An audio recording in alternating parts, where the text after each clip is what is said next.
Pagkain sa araw-araw. Tumayo ang lalaking lumpo at lumakad.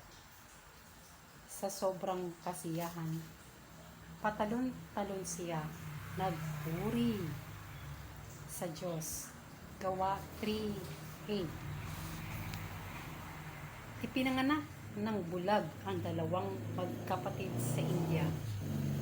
Hirap lamang sila kaya hindi maipa-opera hanggang isang grupo ang mga doktor ang dumating sa kanilang lugar para sa medical mission.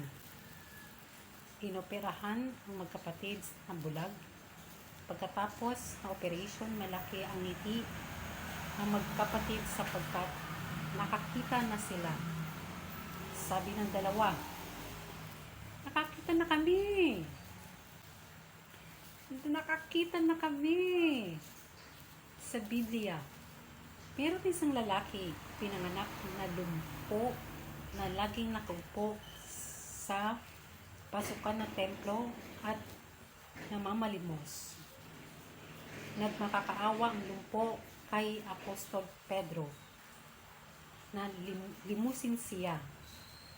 Sinabi ni Pedro na wala siyang pera pero meron siyang mas magandang ibibigay.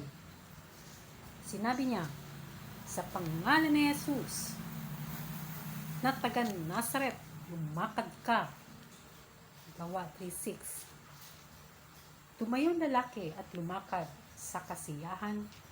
Patalon-talon siya, nagpuri sa Diyos. Mas pinahahalagahan ng magkapatid na bulag at lalaking lumpo ang mga mata at paa nila kumpara sa mga taong hindi nakaranas na maging bulag o lumpo. Pag-isipan ang mga natural na kakayahan, mas mapapahalagahan kaya ang mga iyon.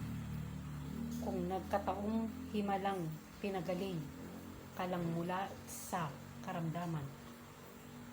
Isipin mo, kung naniniwala ka kay Jesus, pinagaling ka niya sa espiritual na paraan. Niligtas ka niya sa mga kasalanan mo. Pasalamatan natin ang Diyos na gumawa at nagligtas sa atin. Ito po isinulat ni Mike Whitmer. Yun lang po.